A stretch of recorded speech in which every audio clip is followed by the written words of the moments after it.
para vivir en tus sueños. Toma mi alma, bebe mi cuerpo, que por tus besos me estoy muriendo. Ay, amor, esa es tan tu Rosalinda, que solo quiere tus besos. Rosalinda, Rosalinda.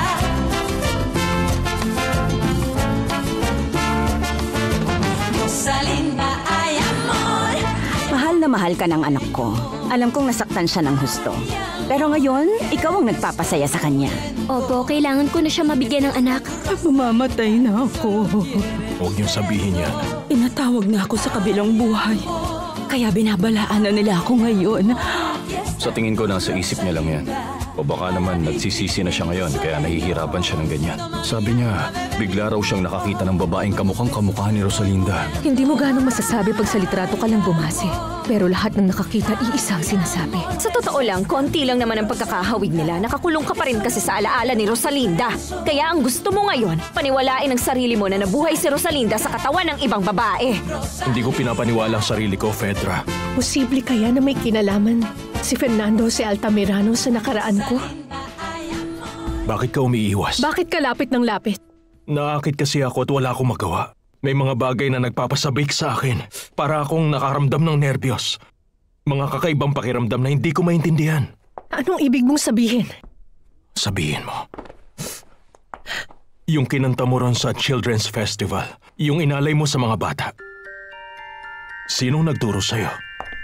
Hindi ko alam. Hindi ko talaga maalala.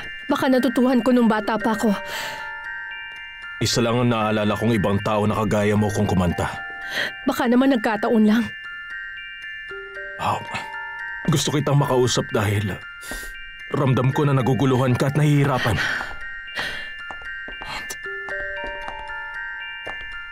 Alam mo, nakausap ko si Alex Durantes. Tungkol saan? Tungkol sa buhay mo. Sabi niya na nakilala ka niya sa patahian at alam niya na may potensyal ka. Mag-isa ka sa Mexico at nasa probinsya mga kamag-anak mo. Yun ang totoo. Totoo lahat ng sinabi ni Alex sa'yo. Mahal ka ba ni Alex? Oo, sa tingin ko.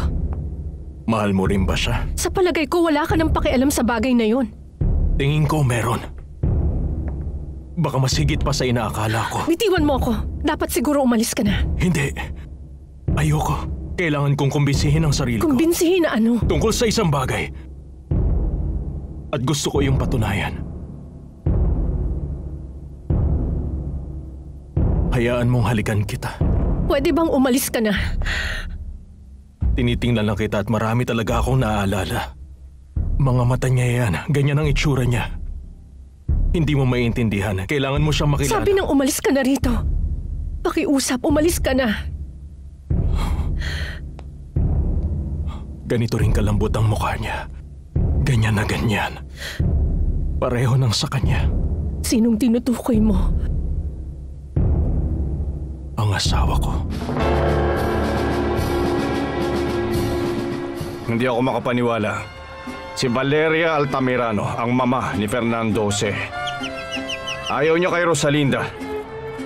Ayaw ng babaeng yun sa ating lahat. Tutuloy siya sa pagpapakasal namin, Senyor Javier. Kung ganon, paano niyo gagawin yan? Napalambot ko na ang puso niya, Papa. Hindi siya pumayag noong una pero pumayag din siya sa huli. Huwag kang mag-alala. Ang mahalaga, mahal namin ni Abril ang isa't isa. At kahit anong mangyari, tuloy ang kasal. Berta, dagdagan mo pa ng kumot ang pako. Medyo nilalamig pa rin ako. Pahinga lang kayo, senyora. Ayokong bangungutin ako, Berta. Ano ba kayo? Huwag kayong mag-isip masyado. Gusto ko siyang makita ulit, Berta. Sino po? Yung singer. Yung singer na kamukha ni Rosalinda Perez. Ay, pero senyora. Pero ayoko magkaroon ng pagdududa. Pakihanap mo siya. At kausapin mo siya. Basta, gusto ko siyang makita. Papuntahin mo siya dito, Berta. Si Paloma Durantes. Papuntahin mo siya. Ibig sabihin kamukha ko ang asawa mo kaya ka ganyan? Oo, Paloma. Siya yung babaeng kumakanta ng kinanta mo sa unang anak namin. Mahal mo ba siya ng sobra? Sobra. At paano siya namatay? Sa sobrang masakit na paraan. Huwag na nating pag-usapan. Bakit? Pinatay mo siya? Hindi. Pero ako ang naging dahilan kung bakit siya namatay. Sabihin mo ano bang pangalan niya?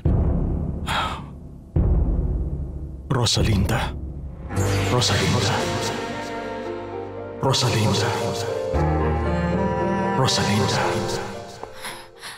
Hanggang ngayon, wala pa rin siya. Saan ba siya pumunta? Nakakainis. Nasaan kaya siya?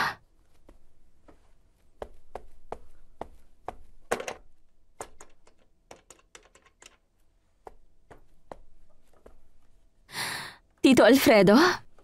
Si Fedra to. Itatanong ko lang kung kasama niyo si Fernando Jose. Hindi? Wala namang problema. Gusto ko sanang patulugin ang bata pero hindi ko magawa dahil humahalik muna siya bago patulugin ito. Hindi. Huwag kayong mag-alala. Salamat. Magandang gabi. Kasama niya kaya yun? Kasama niya kaya yung Paloma? Hindi lang sa pisikal ang pagkakapareho niyong dalawa. Para bang nabubuhay ang spirito niya sa'yo kaya ako pumunta. Gusto kong malaman kung ano ang nangyari. May paliwanag kung bakit ganito. Pero wala namang kakaibang nangyari. Nagkataon lang ang lahat ng ito.